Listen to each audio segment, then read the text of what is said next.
The clock on Jenna's dashboard read 9:37 p.m. as she drove down the empty suburban streets toward home. Her neck ached after sitting through 3 hours of parent-teacher conferences. Being a fifth-grade teacher meant late nights like these were part of the job, but tonight felt especially draining after dealing with Mr. Peterson and his complaints about his son's B+ in science. Jenna rolled her shoulders and turned up the radio, humming along to the old country song her dad used to play during their weekend fishing trips. The memory made her smile. Her thoughts drifted to the stack of ungraded papers waiting at home and whether she should tackle them tonight or get up early tomorrow. The sudden flash of blue and red lights in her rearview mirror jolted her back to reality. Her heart jumped to her throat as she checked her speed, just 2 miles over the limit. She eased her old Honda to the curb, her hands automatically following the routine her father had drilled into her since she first got her license. Turn off the engine, roll down the window, hands at 10 and 2 on the steering wheel, interior light on. The officer took his time approaching, his flashlight beam sweeping across her back seat before landing squarely on her face. Jenna squinted against the harsh light but kept her hands visible. License and registration, the officer demanded without introducing himself. His nameplate read Officer Benson. He looked about 50, with a thick mustache and deep lines around his mouth that suggested he didn't smile much. "Good evening, officer," Jenna said, her voice steadier than she felt.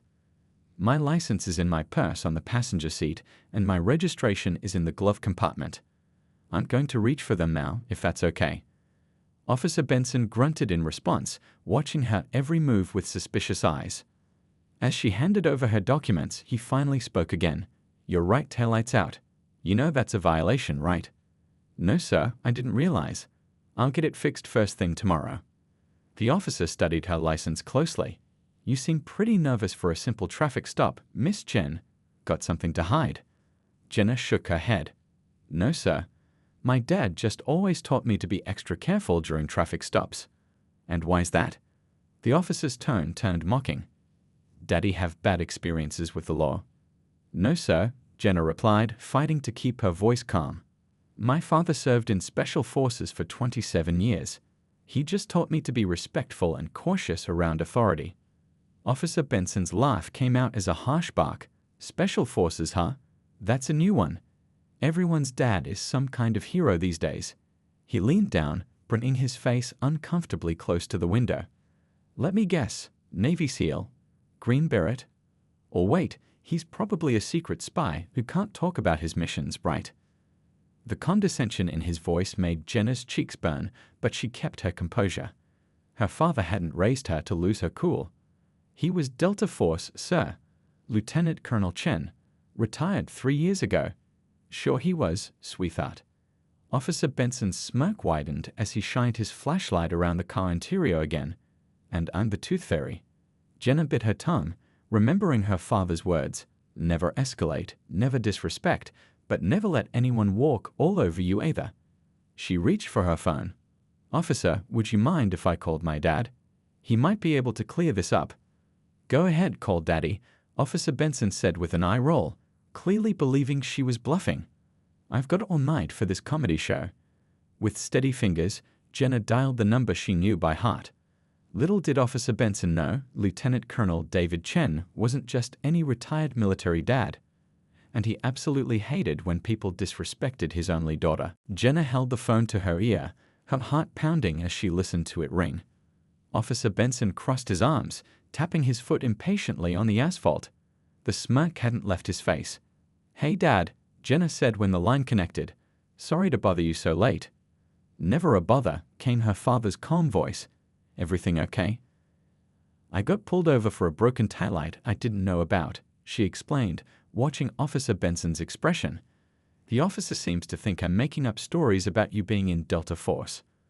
There was a brief pause on the other end. "Put him on the phone, please." Officer Benson rolled his eyes dramatically as Jenna held out her phone. "Your daddy wants to talk to me. This ought to be good." He snatched the phone from her hand. "This is Officer Benson, Riverdale PD." Jenna couldn't hear what her father was saying, but she watched as Officer Benson's face slowly changed. The mocking smile faded. His eyebrows rose slightly. His back straightened. Yes, sir, he said, his tone completely different now. No, sir, I understand. Officer Benson's eyes flicked toward Jenna, then away quickly. His face had gone slightly pale. Yes, sir. Badge number 4876. Riverdale Police Department. Another pause. Yes, sir, I'll do that right away. By the time he handed the phone back to Jenna, Officer Benson looked like he'd seen a ghost. He cleared his throat awkwardly. Your father would like to speak with you again, he said stiffly. Jenna took the phone. Dad, what did you say to him?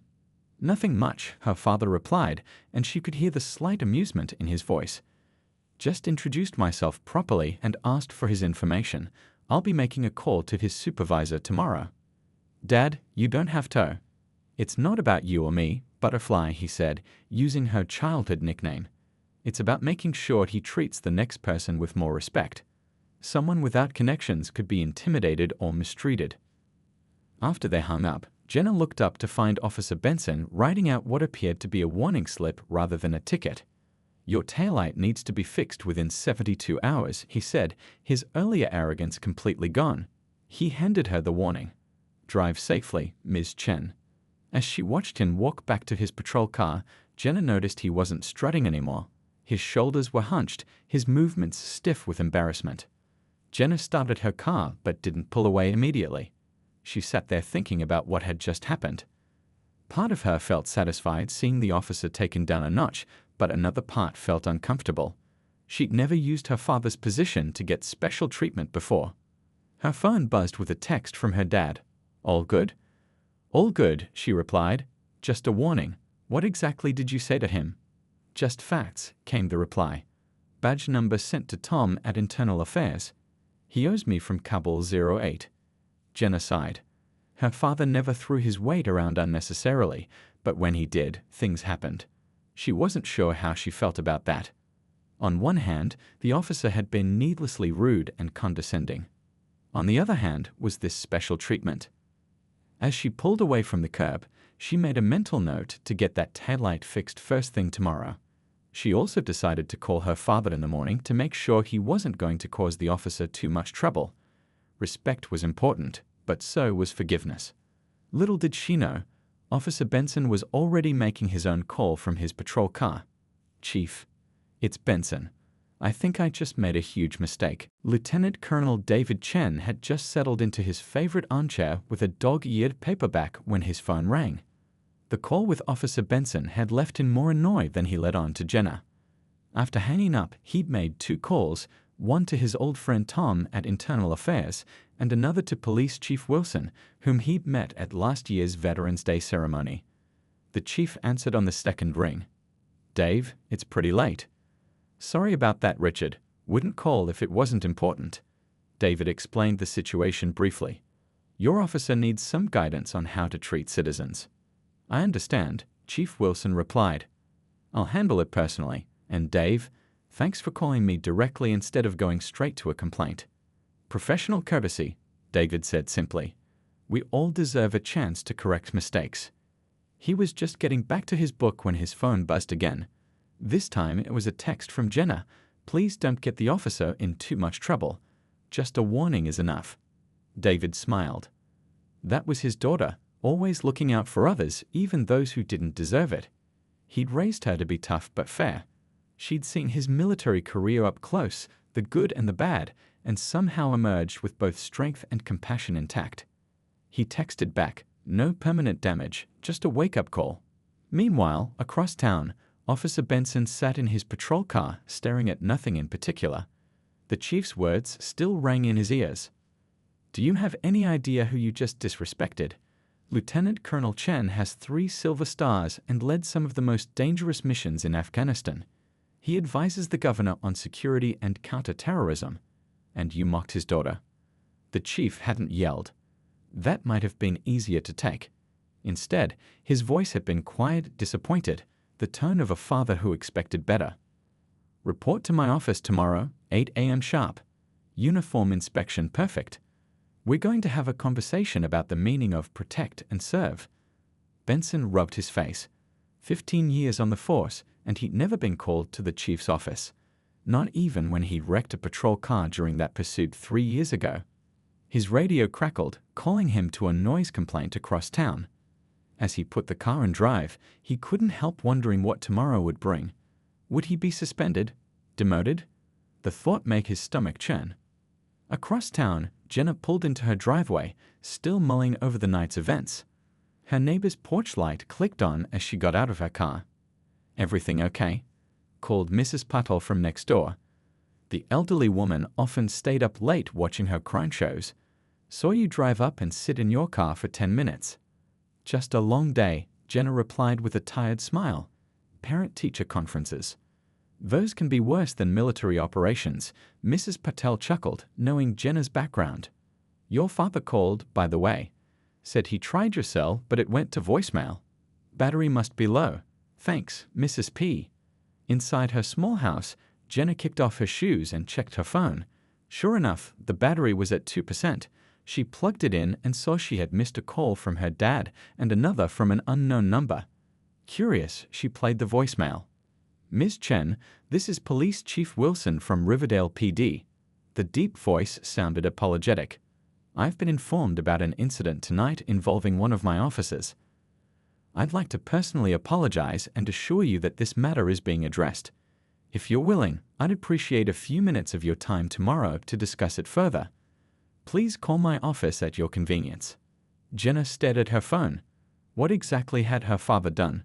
She knew better than most that her quiet, book-loving dad could move mountains when he wanted to. The question was, how big a mountain was Officer Benson about to face? The Riverdale Police Department headquarters was an unremarkable brick building that had seen better days. At precisely 7:45 a.m., Officer Benson walked through the front doors, his uniform pressed to perfection. Dark circles under his eyes revealed his sleepless night. The desk sergeant glanced up. "Chief's waiting for you. Conference room 2. Benson's stomach dropped. Conference room 2 was where they held disciplinary hearings. He knocked twice on the door before entering. To his surprise, the chief wasn't alone. 5 other people sat around the table: Deputy Chief Rivera, the head of internal affairs, the department's legal counsel, a woman he didn't recognize, and a trim, gray-haired man in a crisp button-down shirt. "Officer Benson," Chief Wilson gestured to an empty chair. "Please join us." Benson sat down stiffly, his gaze drawn to the older man. Even in civilian clothes, Lieutenant Colonel Chen had an unmistakable military bearing. His face was weathered but calm, his eyes sharp and assessing. "I believe you've spoken with Lieutenant Colonel Chen already," the chief said. "And this is Ms. Gabriela Torres from the Civilian Oversight Committee." Ms. Torres nodded coolly. "We've been reviewing your record, Officer Benson." The next 30 minutes were the most uncomfortable of Benson's career. They didn't raise their voices. They didn't need to. Instead, they methodically walked through his record, the 3 previous complaints about his aggressive demeanor during traffic stops, his above-average rate of issuing citations rather than warnings, and witness statements describing his intimidating behavior. "This pattern is concerning," Ms. Torres said finally. "Last night's incident might seem minor in isolation, but it fits a troubling trend." Benson started, but Chief Wilson held up a hand. "Before you speak, I want you to listen to something." He pressed a button on his phone. "This was recorded last night after you called me." Benson's heart sank as he heard his own voice from a patrol car dashcam. "Got pulled over by Little Miss Schoolteacher tonight. Tried to name drop her daddy. Some military big shot. Had to put her in her place." There was laughter from another officer. "How'd that go?" "Not great. Turns out Daddy actually is somebody. Chief wants to see me tomorrow." "You're screwed, man." Benson's face burned with shame as the recording ended. He hadn't realized the dashcam was still recording. "Officer Benson," Lieutenant Colonel Chen spoke for the first time, his voice surprisingly gentle.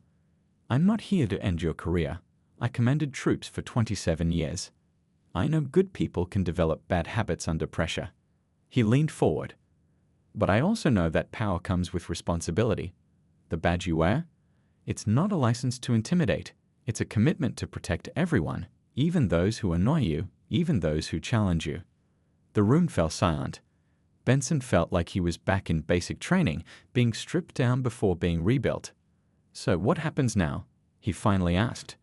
Chief Wilson slid a folder across the table. 2 options. Option 1. Administrative leave while we conduct a formal investigation. Given your record, that likely ends with a demotion or suspension. Benson swallowed hard. And option 2. 6 weeks of intensive retraining. Community service hours with the Veterans Support Group. Regular sessions with the department psychologist. And, the chief paused, a personal apology to Ms. Chen. Lieutenant Colonel Chen stood up. For what it's worth, I recommend option 2. My daughter told me not to push for harsh punishment. She believes in second chances. Benson looked up, surprised. She did? Chen nodded. She texted me 3 times last night, asking me not to get you in trouble. That's the kind of person she is. Something twisted in Benson's chest, shame, regret, and a glimmer of something else. The opportunity to be better.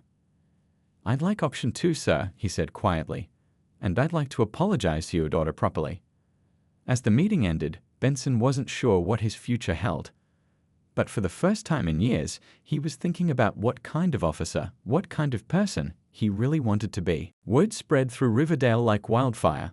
By lunchtime, the story had morphed from officer got in trouble for being rude to Delta Force commander brought down the entire police department. Local social media groups buzzed with speculation and second-hand accounts. The Riverdale Gazette's editor, always hungry for local controversy, sensed a story. Jenna discovered all this while eating lunch in the teacher's lounge.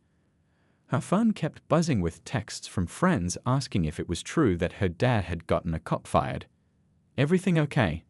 asked Mr. Lopez, the science teacher. "Your phone's about to vibrate off the table." Jenna sighed. "Just some drama from a traffic stop last night."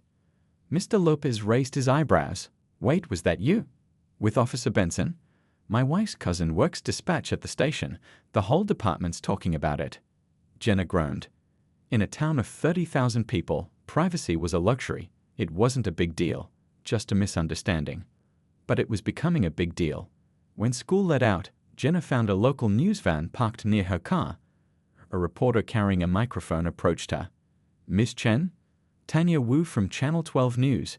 We'd like to get your statement about last night's incident with Officer Benson." Jenna blinked in surprise. "There's no statement to give.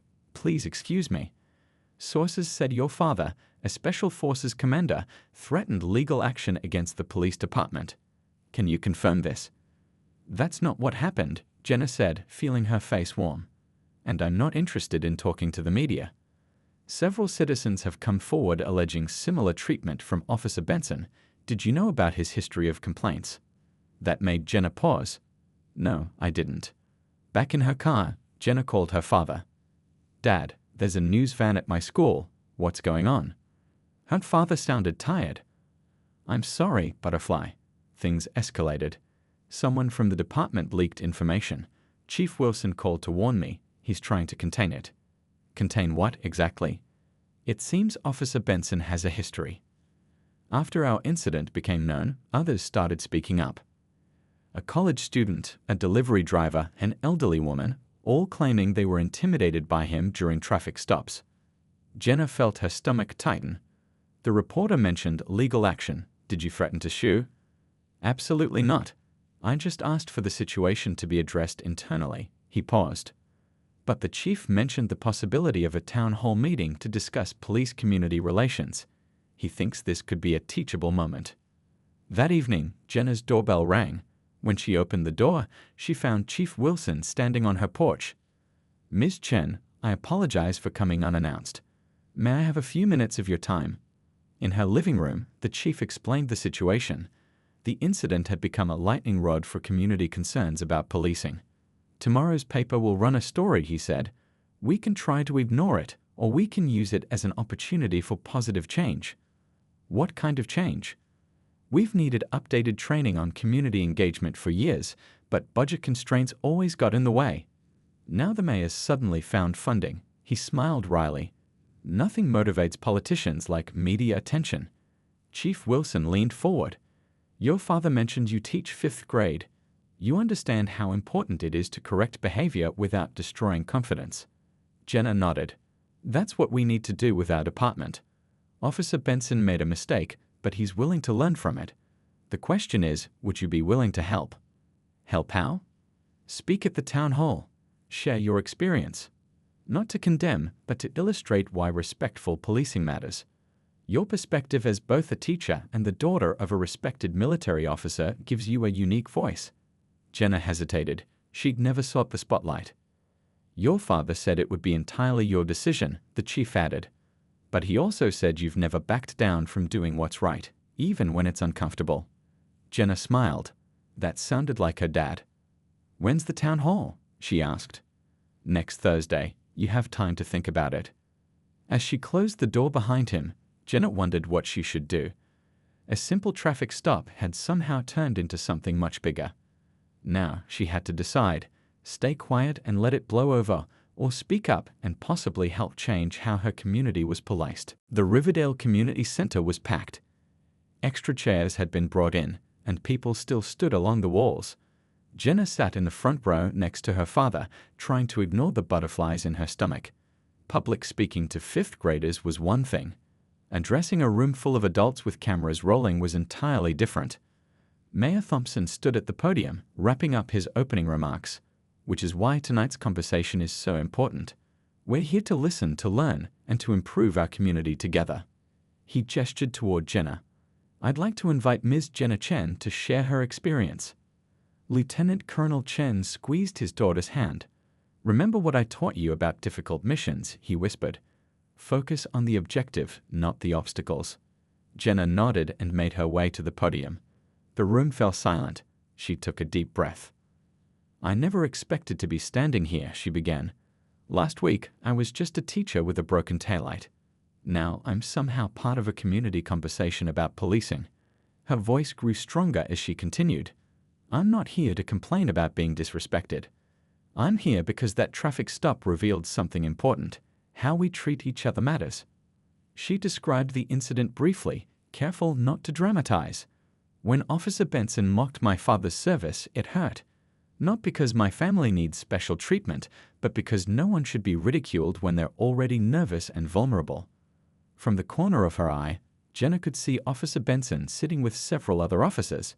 His face was solemn. But this isn't just about one officer or one traffic stop, she continued. Since that night, I've heard from dozens of Riverdale residents who felt belittled or intimidated during routine interactions with authorities. A grandmother too afraid to drive at night for fear of being pulled over. A teenager who takes the long way home to avoid certain patrol areas. When did we start expecting disrespect from the very people who've sworn to protect us? The room was completely still now. Even the reporters had stopped typing. My father served for nearly 3 decades, leading troops through incredible dangers. But the most important lesson he taught me wasn't about combat tactics. It was about respect. The measure of power, he always said, is how you use it with those who have none. Jenna looked directly at the police officers. I believe most of you joined the force to help people. To make a difference. That purpose gets lost sometimes under pressure and paperwork and daily stress. This is a chance to reclaim it. She turned back to the audience. And for us, the community, this is our chance to support positive change. Not through anger or accusations, but through honest conversation and clear expectations. As she returned to her seat, the applause was thunderous. Speaker after speaker followed, community members sharing stories, police officers explaining challenges, experts offering solutions. Chief Wilson announced new training programs and community engagement initiatives. The mayor promised funding and oversight. 3 hours later, as the meeting was wrapping up, Officer Benson approached Jenna and her father in the parking lot. Ms. Chen, could I speak with you for a moment? Lieutenant Colonel Chen gave his daughter a questioning look. She nodded that it was okay. I wanted to apologize, Officer Benson said, removing his hat. Not because I was ordered to, but because I need to. I was wrong that night. The way I treated you was unprofessional and unkind. He looked uncomfortable but continued. I've been doing a lot of thinking since then. About why I became a cop in the first place. Somewhere along the way, I forgot that the badge was about service, not power. The sincerity in his voice surprised Jenna. Your father could have destroyed my career, he added. Instead, he gave me a chance to learn from my mistake. I don't know many people who would do that. Lieutenant Colonel Chen extended his hand. "Everyone deserves a second chance, officer. What matters is what you do with it." As they drove home, Jenna felt unexpectedly hopeful. "Do you think anything will really change, Dad?" He smiled. "The hardest battles aren't won in a single night, Butterfly. But they all start somewhere. Tonight was a good start." Jenna held the phone to her ear, her heart pounding as she listened to it ring. Officer Benson crossed his arms, tapping his foot impatiently on the asphalt. The smirk hadn't left his face. "Hey, Dad," Jenna said when the line connected. "Sorry to bother you so late." "Never a bother," came her father's calm voice. "Everything okay?" "I got pulled over for a broken taillight I didn't know about," she explained, watching Officer Benson's expression. "The officer seems to think I'm making up stories about you being in Delta Force." There was a brief pause on the other end. "Put him on the phone, please." Officer Benson rolled his eyes dramatically as Jenna held out her phone. "Your daddy wants to talk to me. This ought to be good." He snatched the phone from her hand. "This is Officer Benson, Riverdale PD." Jenna couldn't hear what her father was saying, but she watched as Officer Benson's face slowly changed. The mocking smile faded. His eyebrows rose slightly. His back straightened. "Yes, sir," he said, his tone completely different now. "No, sir, I understand." Officer Benson's eyes flicked toward Jenna, then away quickly. His face had gone slightly pale. "Yes, sir. Badge number 4876, Riverdale Police Department." Another pause. "Yes, sir, I'll do that right away." By the time he handed the phone back to Jenna, Officer Benson looked like he'd seen a ghost. He cleared his throat awkwardly. "Your father would like to speak with you again," he said stiffly. Jenna took the phone. "Dad? What did you say to him?" "Nothing much," her father replied, and she could hear the slight amusement in his voice. "Just introduced myself properly and asked for his information. I'll be making a call to his supervisor tomorrow." "Dad, you don't have to." "It's not about you or me, Butterfly," he said, using her childhood nickname. "It's about making sure he treats the next person with more respect. Someone without connections could be intimidated or mistreated." After they hung up, Jenna looked up to find Officer Benson writing out what appeared to be a warning slip rather than a ticket. "Your taillight needs to be fixed within 72 hours, he said, his earlier arrogance completely gone. He handed her the warning. "Drive safely, Ms. Chen." As she watched him walk back to his patrol car, Jenna noticed he wasn't strutting anymore. His shoulders were hunched, his movements stiff with embarrassment. Jenna started her car but didn't pull away immediately. She sat there thinking about what had just happened. Part of her felt satisfied seeing the officer taken down a notch, but another part felt uncomfortable. She'd never used her father's position to get special treatment before. Her phone buzzed with a text from her dad.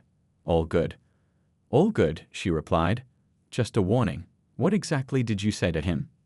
"Just facts," came the reply. "Badge number sent to Tom at Internal Affairs. He owes me from Kabul 08. Jenna sighed. Her father never threw his weight around unnecessarily, but when he did, things happened. She wasn't sure how she felt about that. On one hand, the officer had been needlessly rude and condescending. On the other hand, was this special treatment? As she pulled away from the curb, she made a mental note to get that taillight fixed first thing tomorrow. She also decided to call her father in the morning to make sure he wasn't going to cause the officer too much trouble. Respect was important, but so was forgiveness. Little did she know, Officer Benson was already making his own call from his patrol car. "Chief, it's Benson. I think I just made a huge mistake." 6 months passed. Riverdale had mostly moved on to newer controversies, the high school football coach's questionable play calling, the debate over the new shopping center, whether the summer festival should be moved to the park instead of Main Street. Jenna was in her classroom after school, helping a student with a math problem, when there was a knock on her open door. She looked up to see Officer Benson, or rather, Community Liaison Officer Benson, as his new position was called. "Sorry to interrupt," he said. "I can come back later."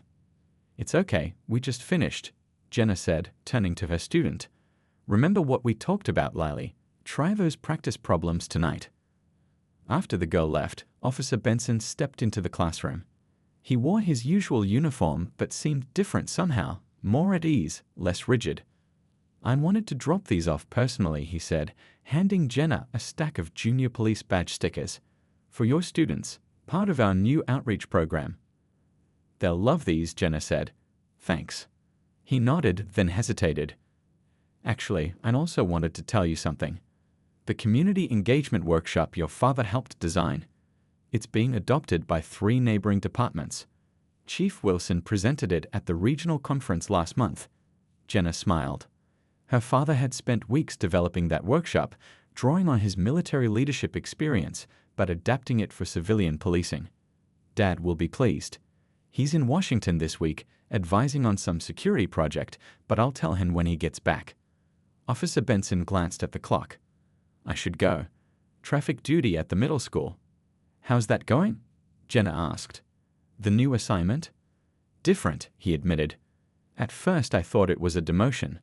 Directing carpools, helping kids cross streets, talking to parents, not exactly high-speed police work." He chuckled. "But I've gotten to know the families in my zone. They bring me coffee. The kids high-five me. It's nice. Sounds like you found your niche." "Maybe I have." He paused at the door. "The department's citizen satisfaction ratings are up 32% since the changes. Just thought you should know." After he left, Jenna sat at her desk, thinking about how much had changed since that night.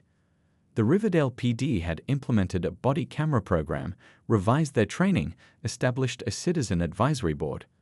Officer Benson had become the poster child for the department's new approach from problem officer to community ambassador. That evening, Jenna called her father. "The workshop's being adopted by other departments," she told him after they'd caught up on family news. "Good," he said simply. "It's needed." "You know, Dad," Jenna said, "when you were in the military, I'd always worried about you changing the world through force. But what you're doing now might actually have a bigger impact." "One community at a time," he agreed. "How's Officer Benson doing?" "Surprisingly well. He stopped by today. Seems genuinely happy in his new role." "People can change when given the right guidance and motivation," her father said. "I saw it countless times with young soldiers. Sometimes the toughest ones became the best leaders once they understood the why behind the what." Jenna thought about her own 5th graders. The same principle applied. "By the way, Mrs. Patel says hello. She mentioned that she got pulled over last week for rolling through a stop sign." And the officer was respectful, explained why stop signs matter, and gave her a warning instead of a ticket.